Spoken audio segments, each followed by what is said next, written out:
Can you believe the teen known as the Barefoot Bandit has been caught? Police in the Bahamas say the most wanted teenage fugitive in America was captured after crash landing a stolen plane on the island of Eleuthera. 19-year-old Colton Harris-Moore could be facing dozens of criminal charges, including the theft of 5 airplanes.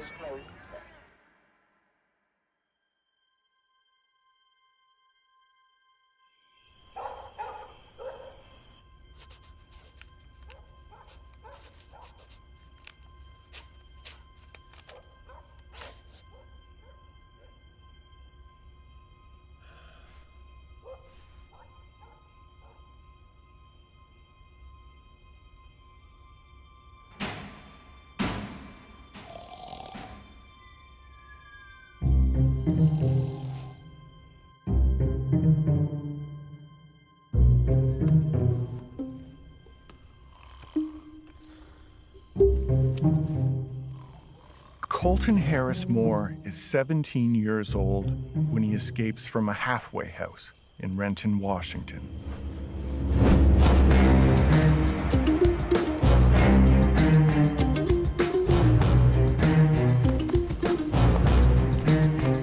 He will remain free for more than 2 years.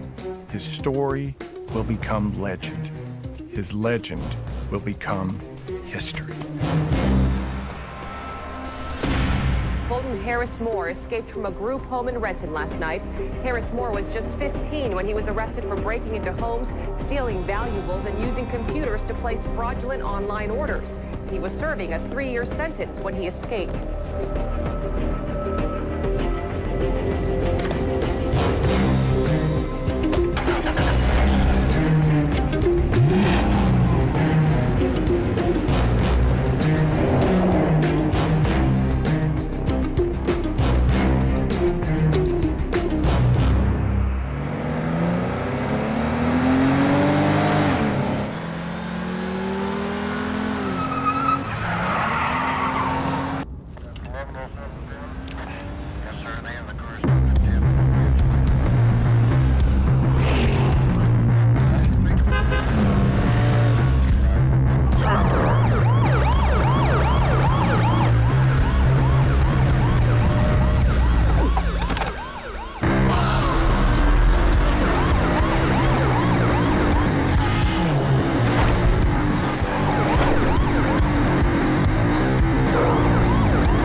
Tonight, there's an all-out search for Colton Harris-Moore. Dressed in camouflage and armed with rifles, at least 2 separate agencies are looking for the teenage burglar after he was spotted late last night.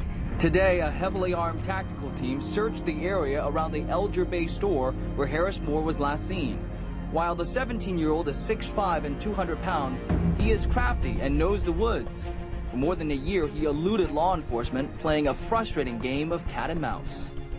One of my sergeants came in and he says, "Hey boss, did you hear that Colton Harris-Moore got out, or escaped?" And I was not very happy because I knew where he was coming.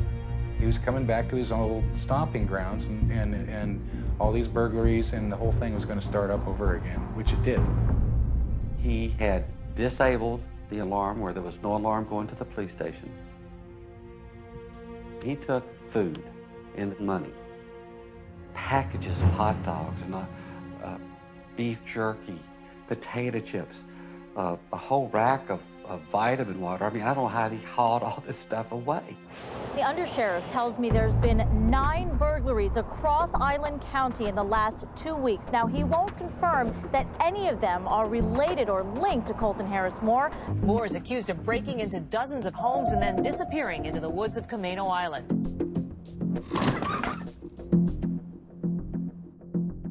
Island residents begin to notice strange charges to their credit cards from online stores. Outdoor gear, bear mace, computer hacking software, GPS systems, and porn.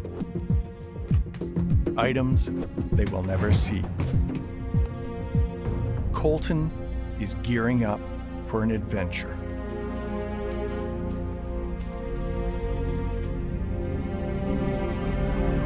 He knew those woods. He grew up there. He knew every trail, every pathway, and he was building his camps in very, very thick brush where you couldn't even tell there was a trail to him. And he'd get in there and he'd stomp all of that, the area down and put like a tent in there or some type of a lean-to or just even a sleeping bag. And we'd find his camp and he'd just move to another one.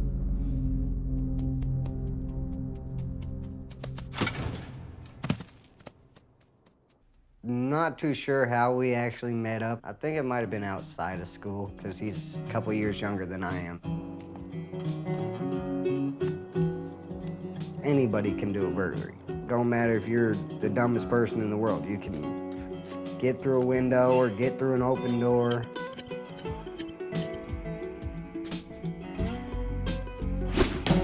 I was looking for cash, he was looking for credit cards and laptops. Vacation homes are actually ideal to hit because of the fact, one, nobody's there. Two, a lot of people like to leave their stuff in the vacation home. Money, computers, cars. We were driving a stolen 2007 Mercedes-Benz.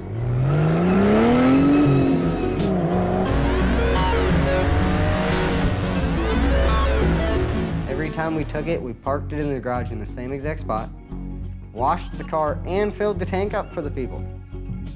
So pretty much we went on a joyride, but we at least filled your tank and cleaned your car. No matter what, you always have to look behind you. Sleep one night, gone the next morning. Never stay in one spot. It reminded me a lot of like I was when I was younger, A kid that wanted to make some quick money and make a name for himself. Teen Houdini Colton Moore has been on the run since he escaped 3 months ago from a group home on Camano Island. He had confessed to a string of burglaries. Now deputies think Moore's stealing again. Everyone in the morning meeting loved the story idea. They wanted to know more about it. They wanted to know, where is this kid? What's happening? What's going on? What has he done this time? He's already escaped this halfway house. How can the law enforcement not catch him? I mean, everyone just started talking. We heard this name, Colton Harris-Moore, as a teenage suspect behind these burglaries. I think that even if it had been an adult, there would have been a certain news value to it, just in the sheer number of burglaries that had happened. But the fact that it was a kid who was committing these crimes, I think, brought it to an entirely different level.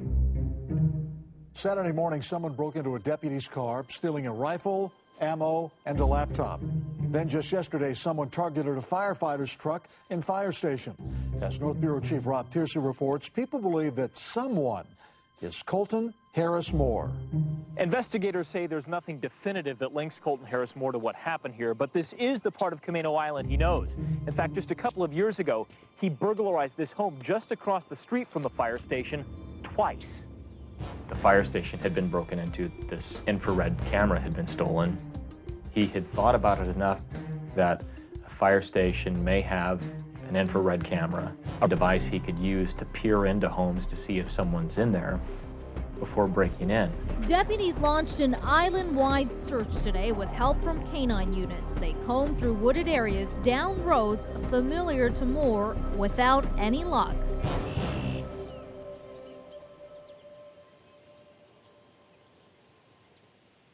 One morning he came and I figured he was hungry, like he was always hungry. And he loves my breakfasts because I make homemade hash browns that I grate up myself.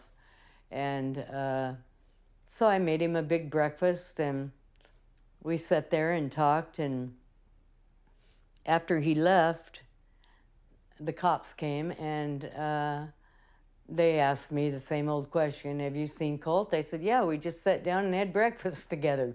God, did they get mad. And, well, you know that that's harboring? And I said, he's my kid. If he's hungry, I'm gonna feed him. I don't care if it's harboring him or not.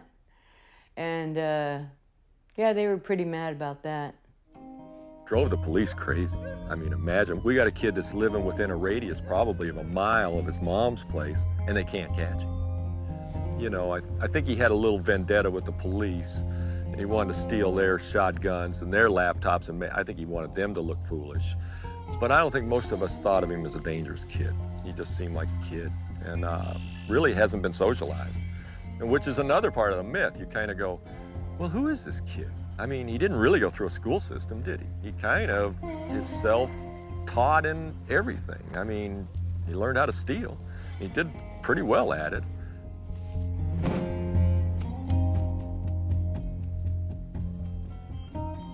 When I first met him at Green Hill, the maximum security institution, we were out in the hall just talking, and we got along, got to be friends.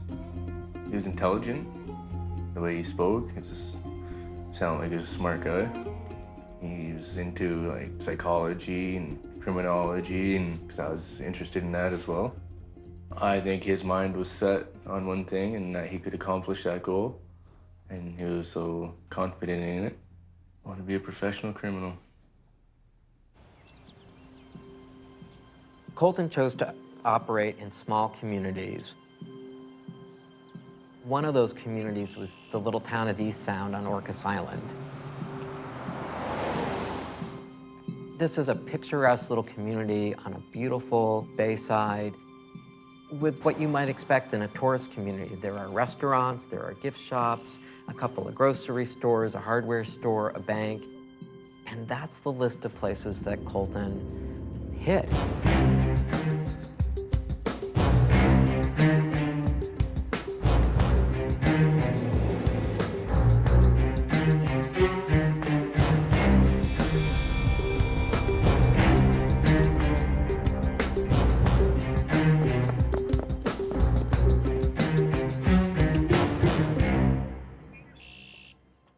We discovered that Colton Harris, which we like to call him the cockroach, came in our second-story window.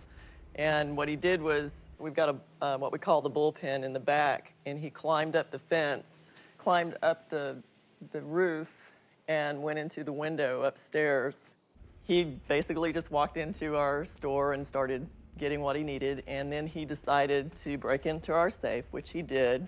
And this is our remains of it, over $3,000 in our safe. He had big crowbars, and he just pounded it to death, and it really looks like he did pound it to death. A restaurant had surveillance video. He had been there at some point, stolen a credit card, then used the credit card to buy instructional materials on how to fly a plane, had it mailed to the restaurant, then had apparently been monitoring, you know, the tracking number from FedEx or UPS, whoever it was that shipped it, broke in that night, stole his manuals. You know, the idea that you would use someone's credit card to buy something and then have it shipped to their place of business and then break into their business and steal it. You know, it's unreal. Colton sets up camp in the mountains and immerses himself in the solitude of nature. A human shadow, an island rumor whispered over campfires. His real journey, however, is about to begin. It is the island's airport that brings him here, a chance to make a lifelong dream become a reality.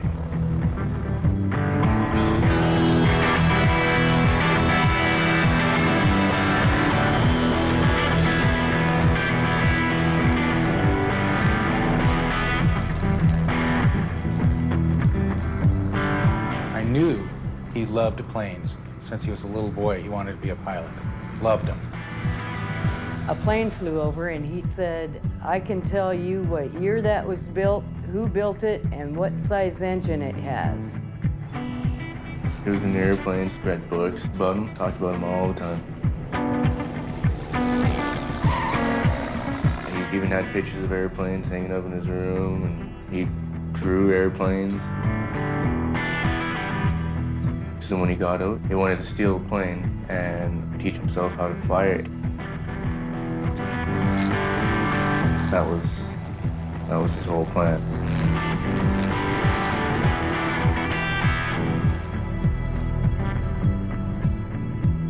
Colton sets his plan in motion from his mountain campsite, channeling his energy into the study of aviation. He steals and studies aircraft manuals, views thousands of online videos, and carefully watches the comings and goings of the small plains of Orcas Island.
Authorities believe the plane was stolen by drug runners.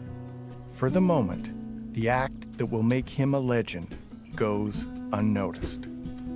Colton vanishes into the wilderness.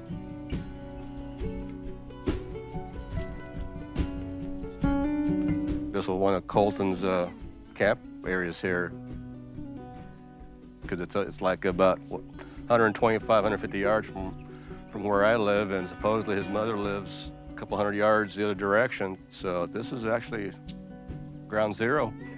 So this particular area, it's dark. I don't know what time it is, what, 4:30? It's very secluded here, unless you know it's here. You got a 360-degree view. You could see if somebody or something was coming at you.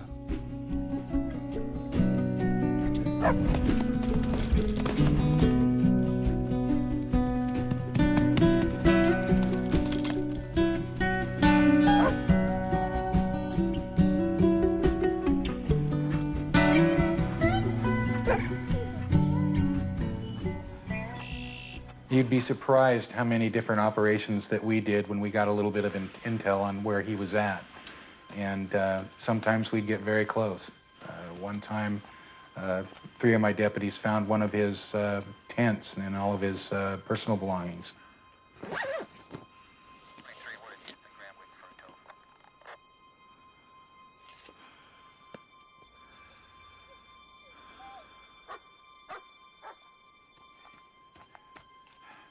Come on.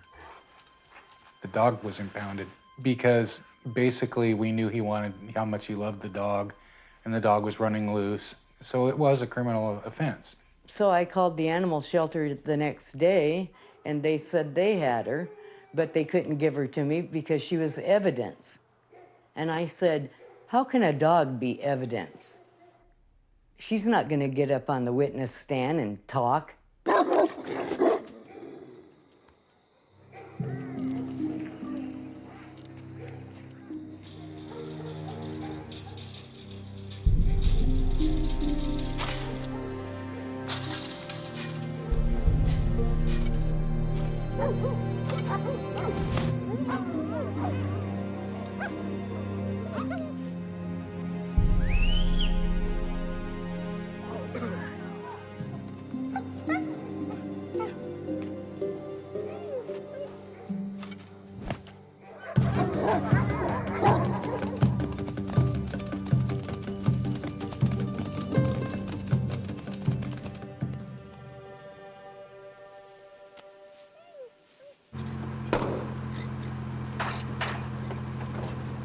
One night, Colton picked me up in a beater truck, and he drove back to this house that he said he was using real quick.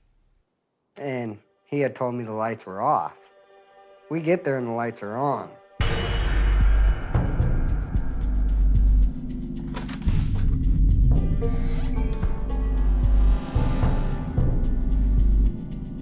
I stayed outside and I had a pack of cigarettes and I smoked the entire pack before he convinced me to come in.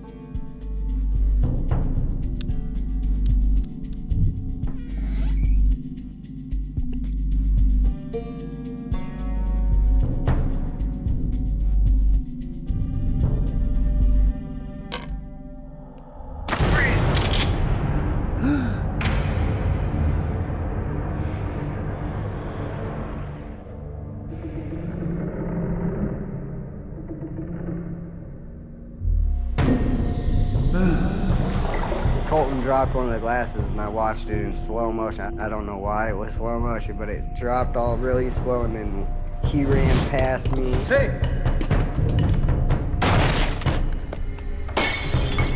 I saw the glass shatter and I turned around and ran.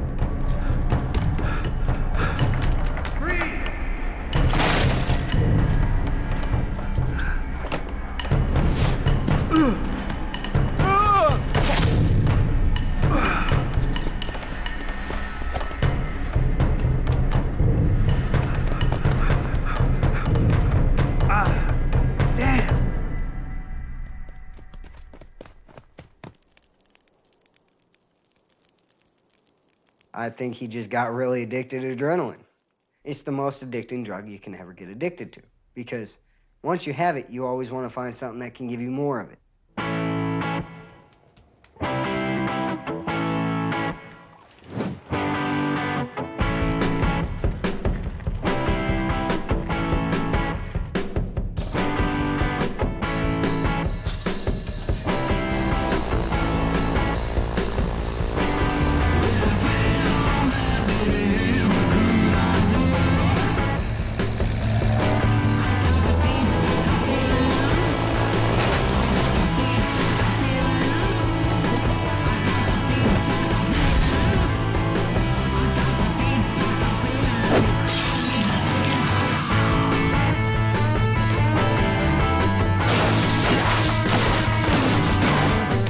notorious teenage burglar from Camano Island may be island hopping. Authorities believe Colton Harris-Moore is connected to several burglaries on Orcas Island.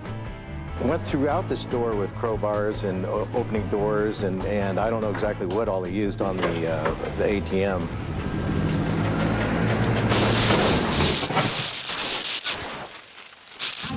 As the tales of his exploits grow, Colton Harris-Moore's crime spree may be spreading too.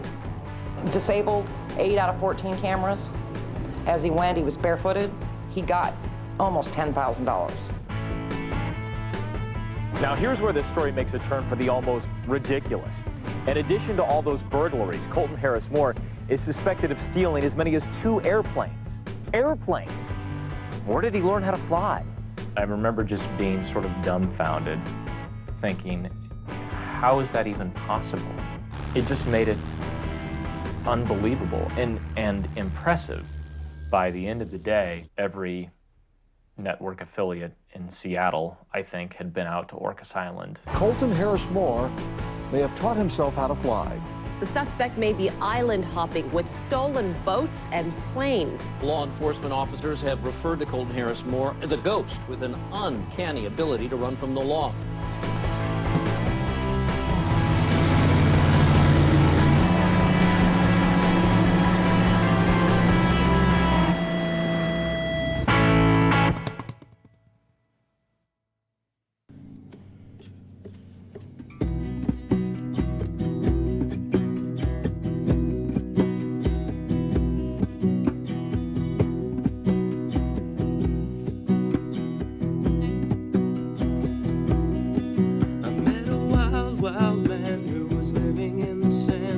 dusty old picture in his hand. He said, I lost my life, and have you seen it today?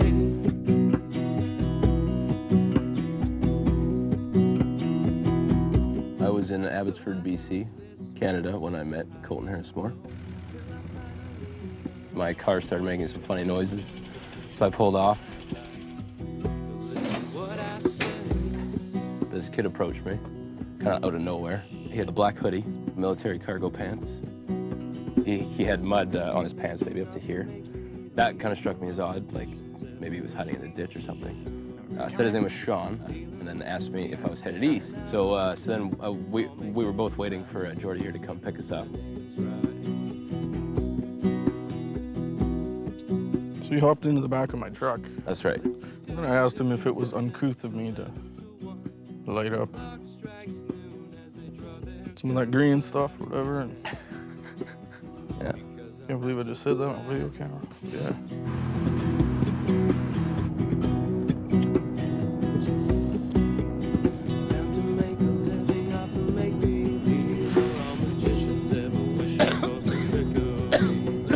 We were heading through a construction zone. When he started to duck down, like going through this construction zone, I'm like, well, man, that's all right. Like, you know, to hide from these guys or whatever. And we kind of joked about, oh, what are you, a fugitive or something? Yeah, so I asked him if he was a fugitive. He said, what? No. Didn't make you suspicious or anything? No, not at all. Once he told us about how it was so easy to sneak across from the U.S.-Canadian border, you know, then we kind of wondered. James offered to let him stay in his van at his house.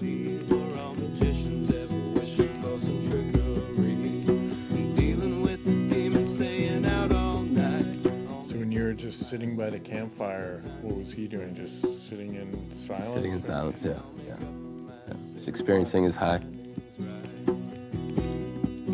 We bagged him a lunch, me and my wife, and I gave him $5 or $10 cash, and I dropped him off on the number 3 highway. How long was it before you realized who this kid was? It was about 2 weeks. Headline says SWAT team combs force for American fugitives. I'm like, oh, whatever. So I looked at it and I was like, holy shit, that's the guy. That's the kid. I don't mind. I don't mind. Sweet. Okay, cool.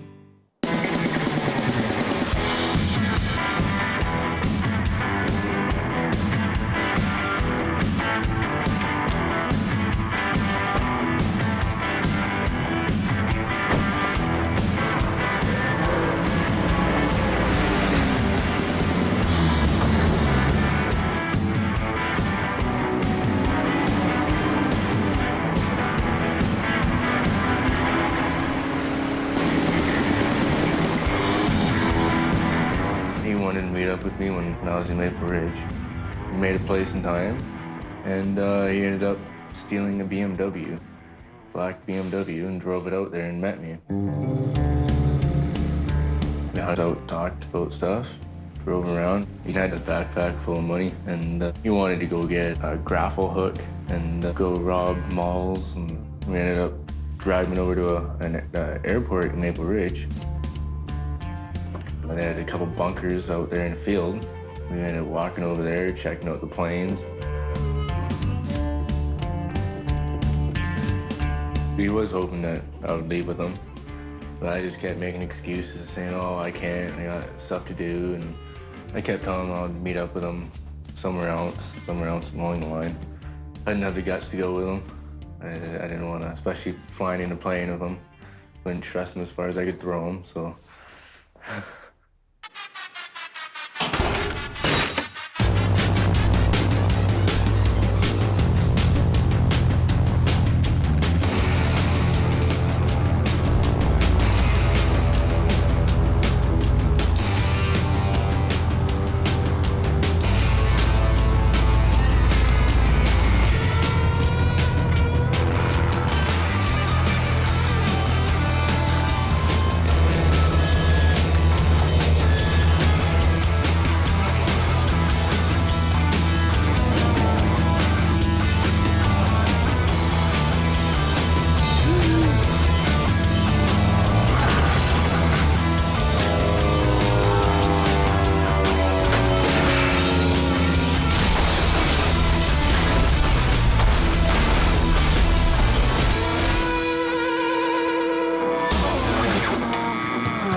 I was eating my lunch on that ridge over there, and I could see the white of it from that far ridge.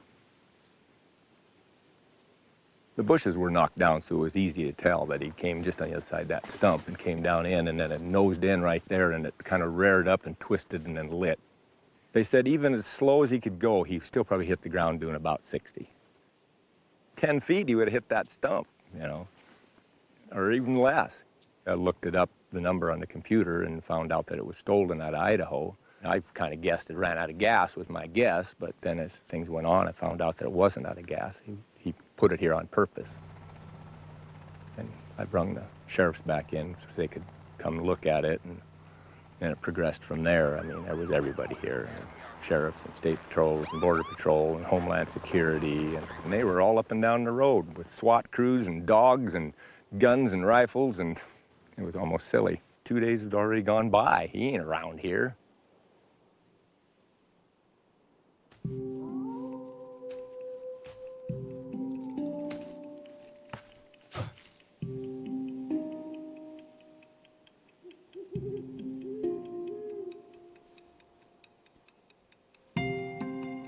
I had got a text from my mom saying that a plane had crashed near our house. Did I see any action about it? And I said, no, I didn't know anything about it. I had just gotten home. There was some food missing, and our passports were gone. My first inclination was go look at windows and doors and could see where it had been pried open. So I decided to call 911 and get somebody out here. He had us shut off all the lights, and we just stood out there real quietly. He shut his car off.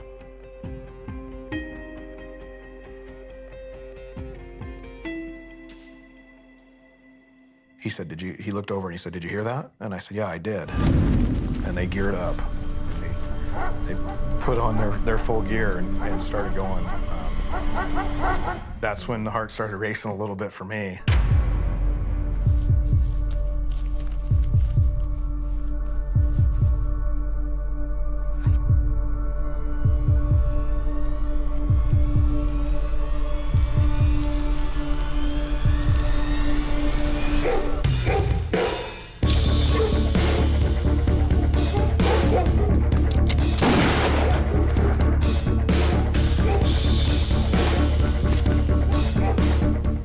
said they scared him when they came up upon him, so he didn't have a chance to grab anything when he left. So everything he had with him, he left behind.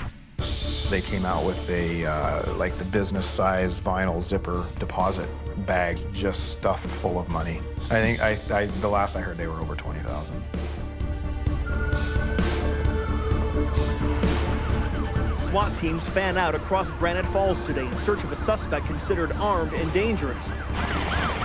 Searching from the sky, this Homeland Security Black Hawk helicopter is outfitted with the most sophisticated people-finding electronics in the world, and yet not a trace of the burglary suspect had been found. One thing that doesn't match Harris-Moore, the gunshot at deputies. He's never shown violence. There's definitely a sense of paranoia out here. I spoke with some firefighters. One said he just had his car stolen last night. A woman said she woke up and saw a tall kid roaming her house with a flashlight. Now again, none of this is official, and this extensive search hasn't turned up anyone. Just the last moments, a burst of police activity here as deputies are chasing down every possible lead as they search for the teen. And it seems as though authorities are going to great lengths not to get Colton Harris-Moore's name tied up in all this for fear that he becomes some kind of folk hero. Law enforcement was really afraid that he was starting to look like this hero that to other kids would think it was cool, and that he was coming across as cool. Hey, this kid could steal a boat. This kid could steal a plane, and he could make faces at law enforcement and keep on going. Law enforcement doesn't want some kid running around making them look like a fool and then being on the news looking like a hero. Call it the Colton craze. Colton Harris-Moore has been the talk of the town and now the country. T-shirt maker enjoys a spike in sales with his Colton Harris-Moore T-shirt that says, "Mama tried." This is a tribute to the great Harris-Moore. Harris-Moore, you flew not for me. Harris-Moore, you flew into the air like a phoenix. The barefoot boy became a man. He grew to take a stand. One day he found a way to get to fly. His name is Colton Harris-Moore. And he's known as the Barefoot Bandit. I hadn't heard of the Barefoot Bandit until today. There have been videos of him everywhere. You turn on the news, you're gonna see him. They've been trying to catch him, but can't. Colton had thousands of Facebook friends. You know, people trying to capitalize on him by selling T-shirts and coffee mugs and writing songs about him. Yes, that's all part and parcel of being a folk hero. This is a kid who fulfilled the ultimate fantasy. He wanted to fly, and he did just that. Folk hero, anti-hero, whatever you want to call him, a lot of people and a lot of kids found true inspiration from this kid. Here we are on Camano Island. That's where Colton Harris-Moore is from. How do you steal an airplane? You don't steal an airplane, you steal off of airplanes. He didn't steal off of airplanes. He stole 3 airplanes. No, you... And the theft of at least 3 airplanes. How do you steal an airplane? He's taught himself to fly because he didn't have any training or anything. And he's been on the run for like 2 years from the FBI and the cops. A San Juan County Sheriff's deputy said he nearly caught Harris-Moore in the woods and had him in his flashlight, and then he virtually vaporized in front of me. He recalled Colton laughing loudly from the woods when he realized he had eluded them.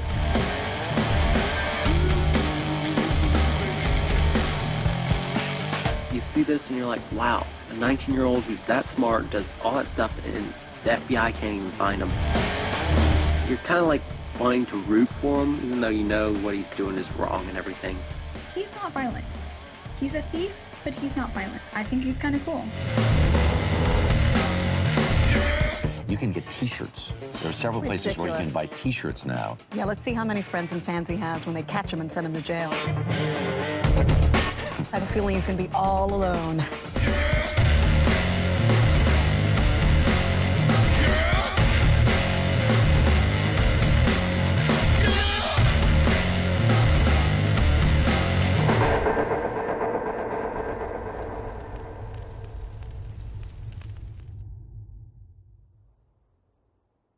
First time I met him was, there was an alarm at one of our local elementary schools, and myself and another deputy responded there and found an open door. So we went in and we searched the building and high and low, and it was real obvious that somebody had been inside the building because all the drawers in the teachers' desks were pulled out, closets were open.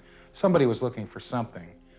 Well, the deputy that was with me opened a closet door, and there was standing this little boy, all of about 10 years old, and it was Colton Harris-Moore. People should look more at who he is instead of what he's done, because what he did is completely different from who he is. I think he's been in survival mode a long, long time. Colton didn't know how to stop. That was all he knew. Sometimes when you don't have the chance to prove yourself as a child, you get off onto a wrong track. And he got off onto a wrong track. He was a great kid. He probably still is, deep down underneath. Colton would wait by the side of the road and hitchhike, and he was about 10. And one day, this man picked him up. And about halfway to wherever they were headed, Colton said to him, "You know, my dad's really a jerk."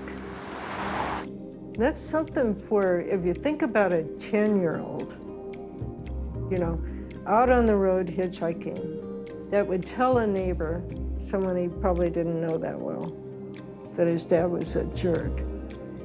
Gordy left when Colt was about 2 or 3. Well, he kept leaving and would come back, and then he finally left for good. I think he just didn't like living out in the country that far away from beer, to tell you the truth, and he never paid child support. So I had a rough time. He told me his mom was a sheriff and his dad was the pilot in the Air Force. They told everybody. But I guess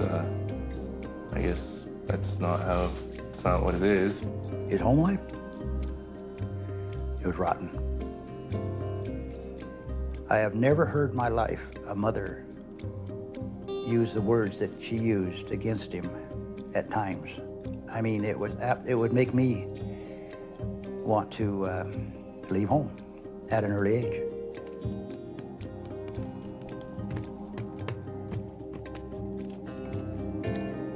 I think he started breaking into houses just to see how other people live, because there's the dilapidated trailer that he lives in and new houses being built all around that are, you know, nice.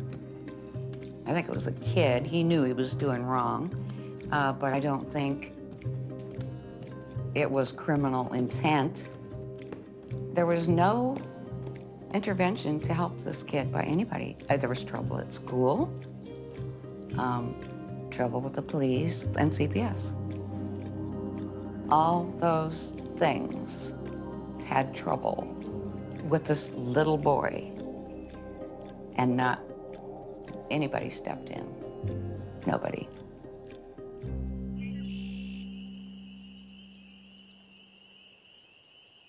Como 4 News starts right now. Turning a teen outlaw into a hero. First on TV and now on newsstands, the story of Colton Harris-Moore is getting more national attention. The coverage is revealing a lot about his past.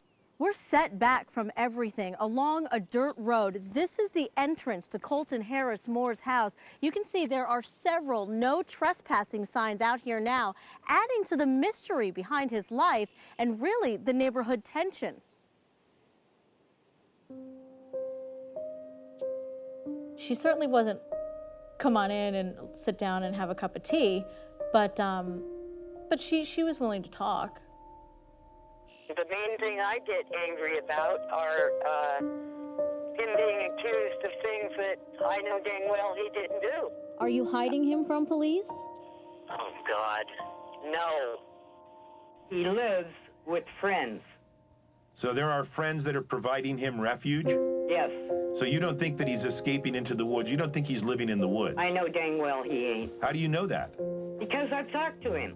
Pamela Kohler spoke with us today on the condition that we not show her face because she doesn't want to be targeted by all the folks out here who know all about her son. This is where Colton Harris-Moore grew up, just Colton and his mom for most of his life. If he flew planes, I'm proud. How come? Because he would have had to teach himself. Kids do what they want to do. It isn't the parents' fault. Is it a parent's job, though, to steer them in a different direction? Sure. If they start going off? But not all kids can be steered. I called his mother and said, what are you gonna, if you could give him a Christmas present, what would you give him? And she told me she would give him a bulletproof vest.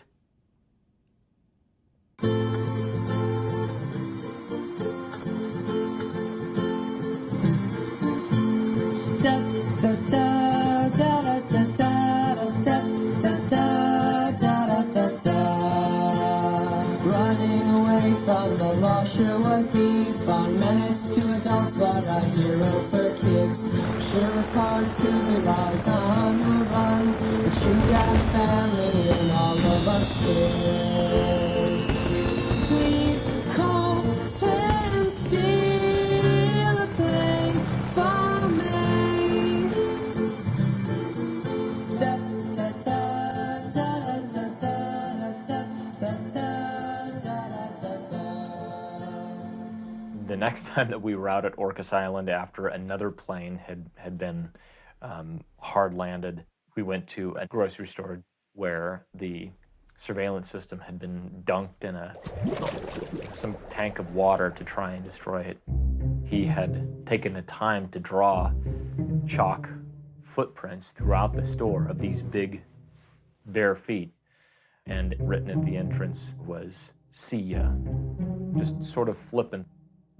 The sort of thing that you might see written in a text message from one teenager to another. Well, police believe it was Colton Harris-Moore who hit a number of businesses last year, but it is certainly the speculation of the town that he's back. Deputies are still on the lookout for Colton Harris-Moore.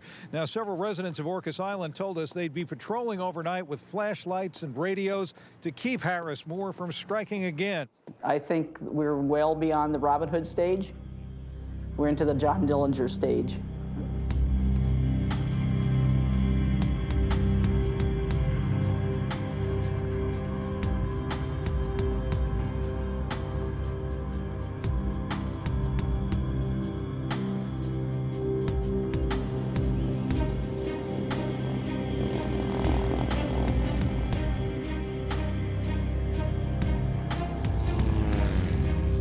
Behind me is a hangar belonging to a friend of mine, and it had been entered several times by Colton Harris-Moore. He'd set up this little nest there, and he had food, water, clothes, stolen property, flight manuals, and the deputies could be running around like chickens with their head cut off while he's sitting up there laughing at them.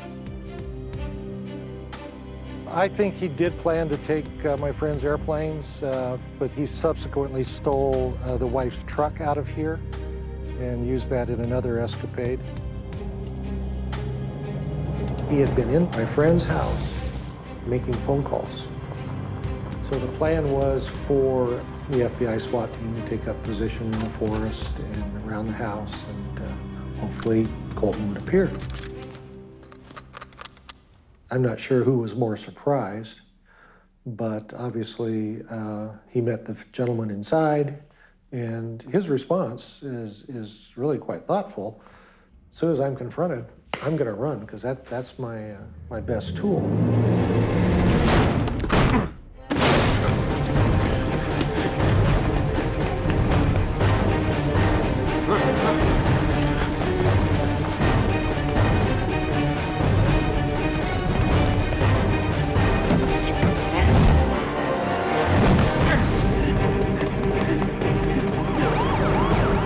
Say they're closing in on a teenage fugitive in the San Juans, the infamous Barefoot Bandit Colton Harris-Moore. We're talking about the FBI and several local police agencies all converging in to try to corner this teenager. But after 2.5 years on the run, authorities may finally have Colton Harris-Moore right where they want him.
We woke up about 1:30 to a helicopter basically hovering right above our house.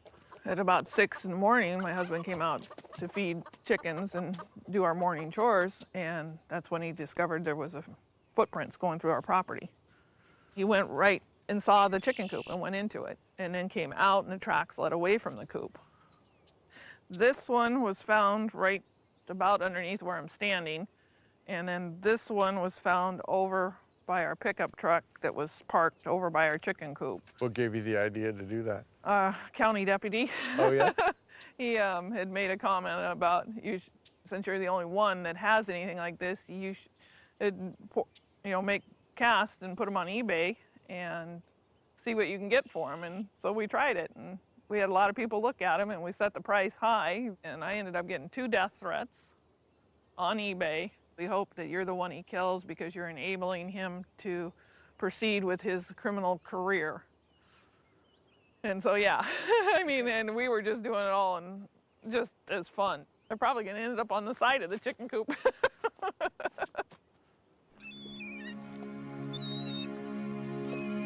For months, there is no sign of Colton.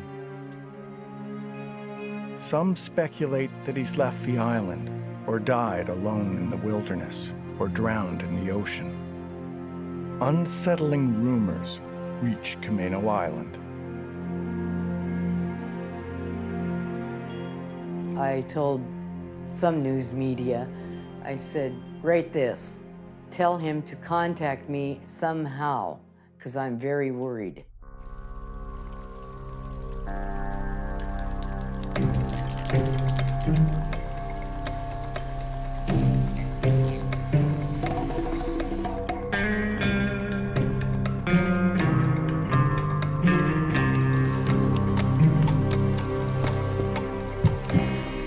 Stolen a boat and gone to Friday Harbor and stolen one there, went to Lopez Island. Then stole another one on Lopez Island. Actually caught on video and took that to Camano Island.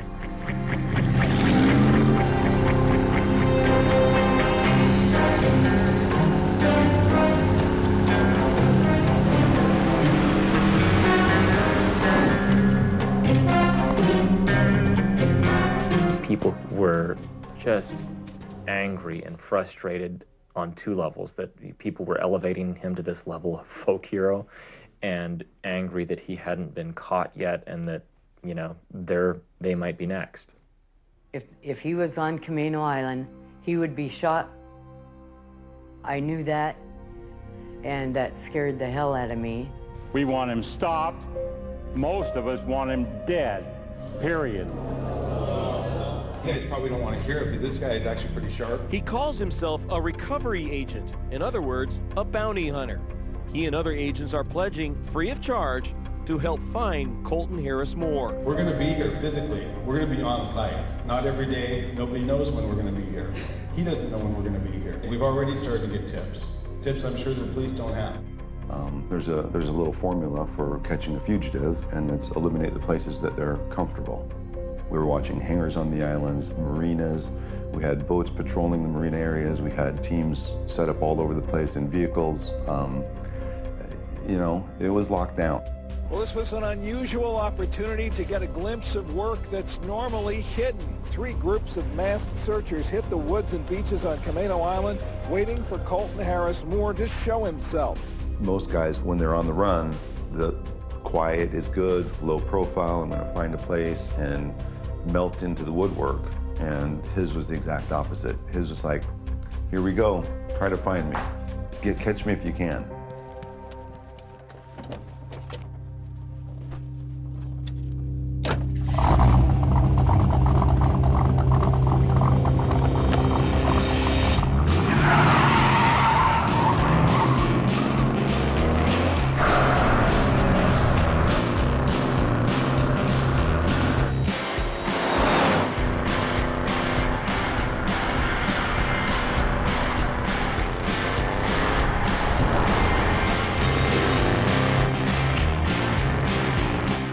infamous Barefoot Bandit left a calling card at an animal hospital in Raymond. A worker there found a note with $100 to be used for the animals. Signed, Colton Harris-Moore. We realized very quickly that he had moved south. Of course, the note was kind of a dead giveaway at the veterinary clinic that, you know, that it was in fact him. He signed it with his name. Here's a clue. Colton hopscotches across the country, leaving a trail of stolen cars, driving each until it runs out of gas.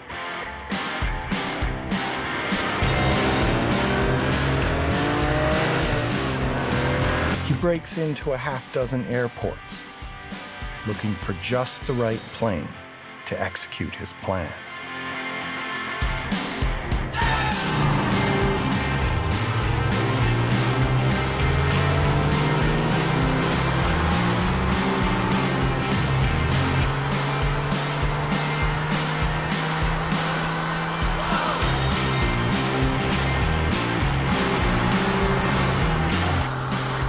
Airport to airport, state to state, the authorities are left days behind.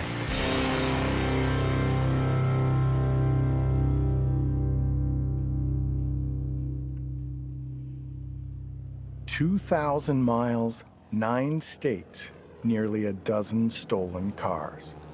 Colton finally finds his plane in Bloomington, Indiana. He camps in a nearby patch of woods and watches, waiting for just the right moment.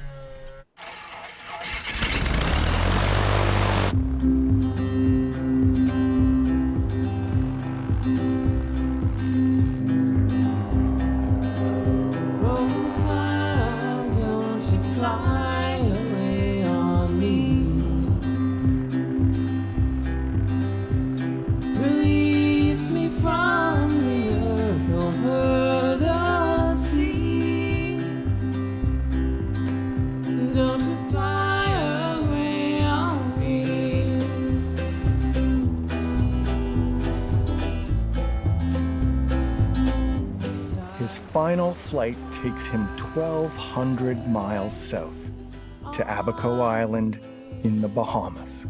Don't you fly away on me.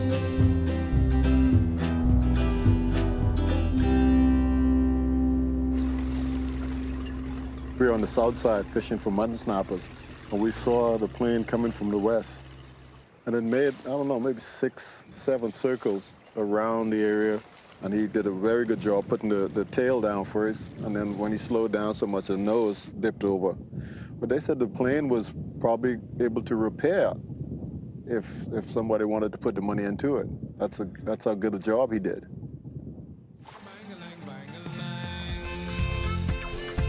Gather round, my children. Let me tell you about this man who stole a plane from the USA and crashed in my Bahama land. The Barefoot Bandit might be basking in the Bahamas. Investigators say a stolen plane from Indiana crash-landed off the coast of one of the islands yesterday. The FBI's got agents down in the Bahamas working with local police there to try and catch Harris-Moore. There's now a $10,000 reward for information that leads to his arrest. They call him the Barefoot Bandit. This boy don't use no shoes. They call him the Barefoot Bandit. All over the evening news. Barefoot. He barefoot. He barefoot. He don't use no shoes. Barefoot. He barefoot. No I came here to open my shop. Found that the door was broken into, 2 Gatorades, 2 sodas, about 3 chips broken into my cash drawer. Also, the police found that a lady's house was broken into and her vehicle was stolen. That's why the FBI, they could get the steam. They try and talk, but they get away. They try roadblock, but they get away. Try make him surrender, but they laugh at them and the boy don't play. They try and talk, but they get away. They try phone talk, but they get away. I think his agenda was to visit us on Independence Day. Barefoot. I normally check the security cameras to make sure nothing happened the previous night. I noticed that All the cameras in the downstairs area have been turned towards the wall. They call him the Barefoot Bandit all over the evening news. Barefoot, that's right. He barefoot. This boy ain't need to use no shoes. Barefoot, tiptoeing around in people's living room in the nighttime. He barefoot. Washing the clothes. Barefoot. Watch it now. I looked around, there was nothing missing, nothing really damaged except for the doorway, which had been wedged open with a crowbar or some other tool. The night that he broke into our place, he stole a boat and drove the boat down to Eleuthera. On one boat, man, we try set trap, but he get away. We try roadblock, but he get away. He had one gun, so we shoot at this man, the boy don't play. But down in the Bahamas, there's one thing you can't resist. So I gave this boy a bowl of gong solid and one collect. Now we done get the Barefoot Bandit. He couldn't understand it. Man, the conky was so sweet. Yes, this man fell fast asleep. I done get the Barefoot Bandit, and now we... The Barefoot Bandit has once again given police the slip. Police initially felt they'd find the young man quickly, but now the chief is backtracking and says it's possible Harris-Moore was never even there. Obama and Ryan set up all kind of FBI and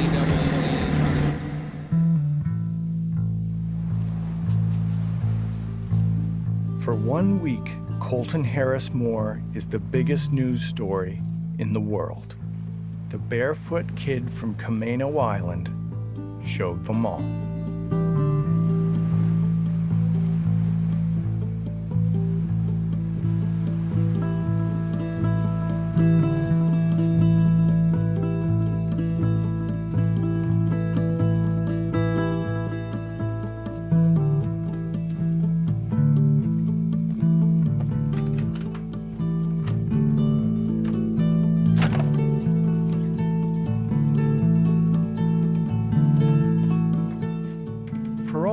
Fame, Colton must have felt more alone than ever, 3,000 miles from home.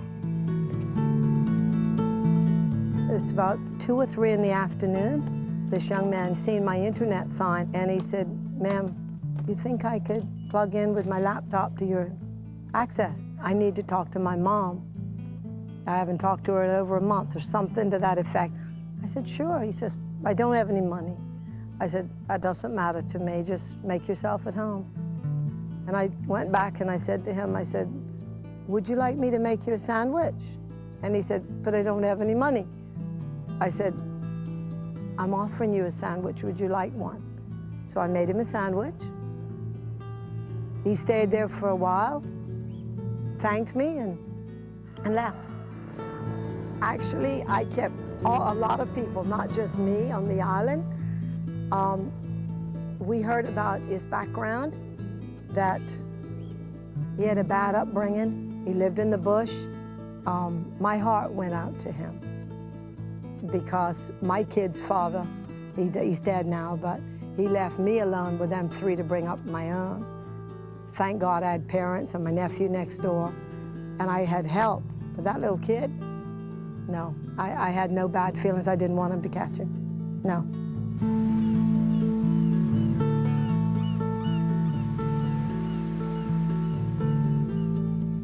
Perhaps Colton became lost in his own legend, or his thirst for adrenaline became more powerful than his need to be free. Maybe he just felt the need to write the ending to his own story.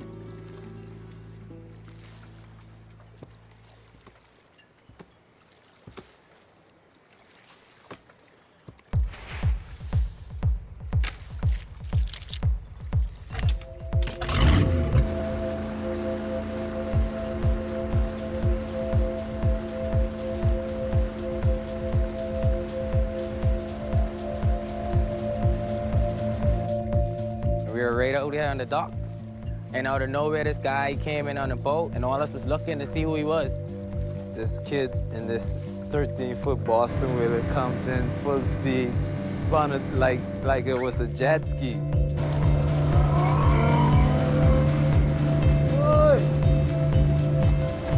When he came close, he's like, "He's the Barefoot Bandit. I'm Colton Harris-Moore." I played dumb. I was like, I don't know who the Barefoot Bandit is, because they were giving a big reward. So I wanted him to come in so I could catch him. And he kept saying repeatedly, call the cops for me, man, or call the boats or something. I want to have some fun. Call the FBI, call the chopper. He's like, well, I want to get chased. I'm bored. I was like, what this kid into? We're calling some of our buddies that has a boat. He's like in a 13-foot Boston Whaler. If you guys coming over, you might see him. Colton Harris-Moore was like, why are your buddy on the phone? I'm out of here. I don't want to talk anymore. And then he took off. I got a phone call that they saw this white guy saying that he's Colton Harris-Moore. I jump in my boat, me and like 11, 12 of my friends. They keep telling me, let's go, let's go. It's a reward, there's a reward. I saw this little skiff with this white boy in the boat, and he was like smiling. And he took off with speed, I took off with speed.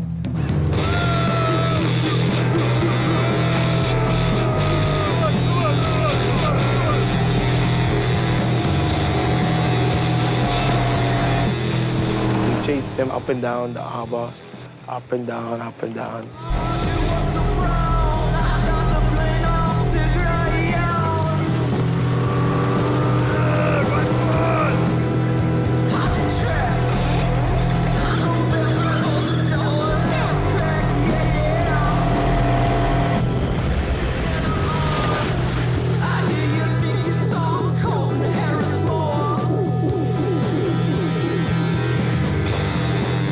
I've been driving boat just about all my life. I've been to captain's school, I have captain's license. But to him, he looked like he has some good skills. To put that move on me, that's unbelievable there.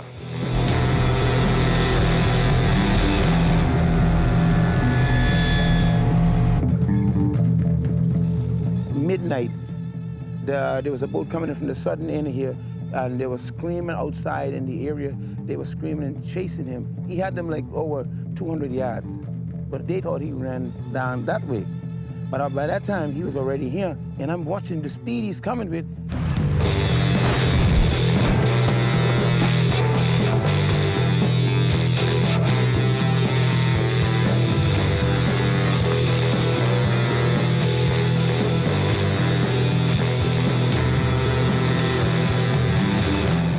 It's a white guy. White people running, I thought you're in trouble, you see? He ran right into me, right here, and as I stopped. So I said, what's up? So he's trying to kill me. I said, who's trying to kill you? He spin around here, he grabbed these bushes, he break these down, and just headed straight out into the property. I ran behind him. I was 50 yards behind him. Catch me if you can. I've been running wild since I was 7. Not afraid behind the wheel, I cut the cops, man, now it's Yo-Yo. I took my phone to the pocket, and I called a detective called Hart. The police pull up. I said, he's right in the bush here. I said, what we need to do is quarantine this whole property. So he had to just sit quietly. We didn't hear nothing. I got word that this individual was on the ground. I realized that, oh boy, this is it. We need to go for the big one. We need to go for the catch. Rally all of the troops, the on-duty officers as well as the off-duty officers. We need to mount an operation.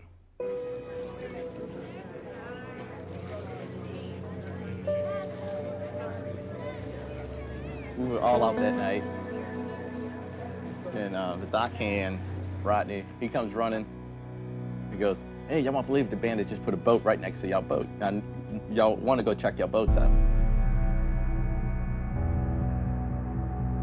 And I said, man, if he ran up and down this dock, we got him on surveillance. And sure enough, oh man, that is the dude. We figured, okay, he's come, he's gone, he wouldn't be very smart to come back to the same place. Probably 3 minutes later, the officers started coming down from up top. We had 2 teams of officers on the ground. One team of officers were actually pre-staged in that Ramora Bay area, whereas the other was mobile, checking the beaches, checking the marinas, communicating with the security officers and so forth. He come right down through this thick patch of bush here, and he snuck himself right across this little picket fence, and he rumbled himself through this bushes here, and he come on the side of this lady property, and as he came through here, This is where he lured himself into the water.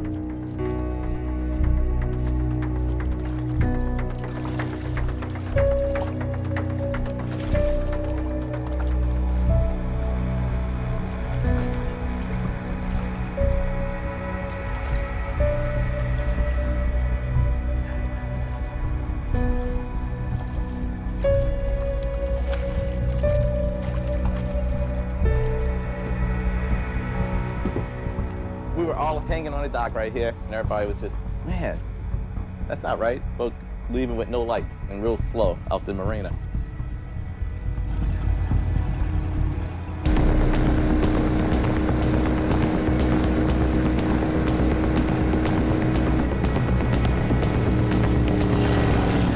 Okay, he's stolen a boat. Okay, there's cops. Okay, they want to go catch him. We're the only people available to help them out. So we just kind of jumped right in and got the cops on the boat and ran out there. Ronald's driving the boat and I'm kind of hanging over Ronald like this. Yeah, on the shark bottom? Yeah, getting the radar going.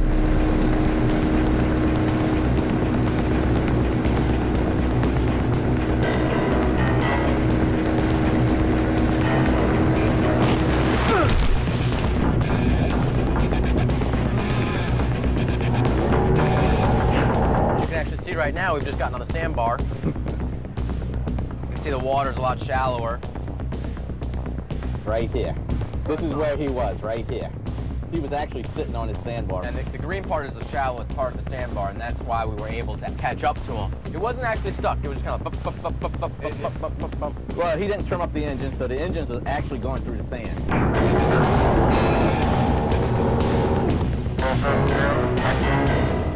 Right around here is when we actually like came up on him and started shouting at him, shut down the engines, you're caught, you got nowhere to go.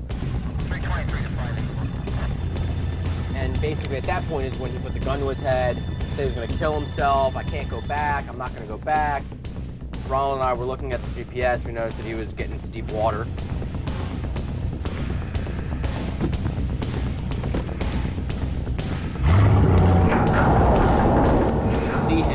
From this motion to where he was steering to turning around and throttling up on the boat. And at that point, Ronald told the officers, like, if you guys want to stop him, you know, it's going to happen soon, and you have to shut the engines. We said, he's taking off, he's taking off.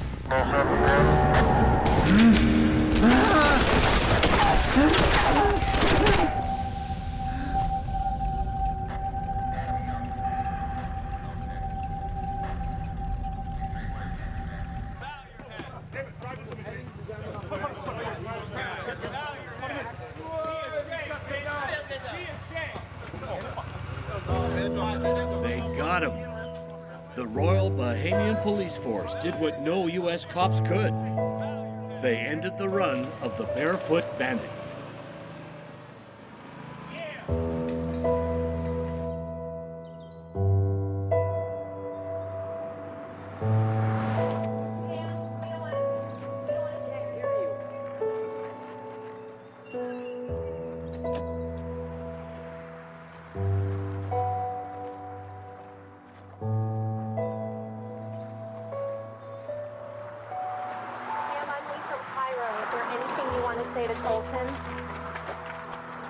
All I'm gonna say is he's safe, and I'm happy, and I love him, and I miss him. How soon will you see him?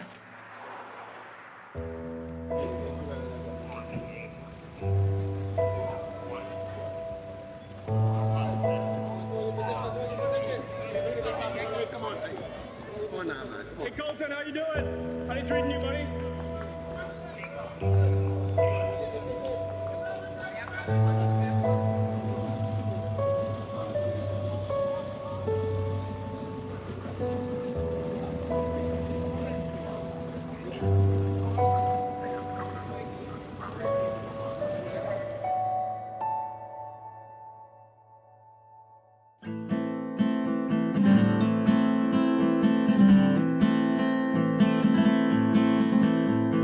Gather around me, people, and I'll sing you a song.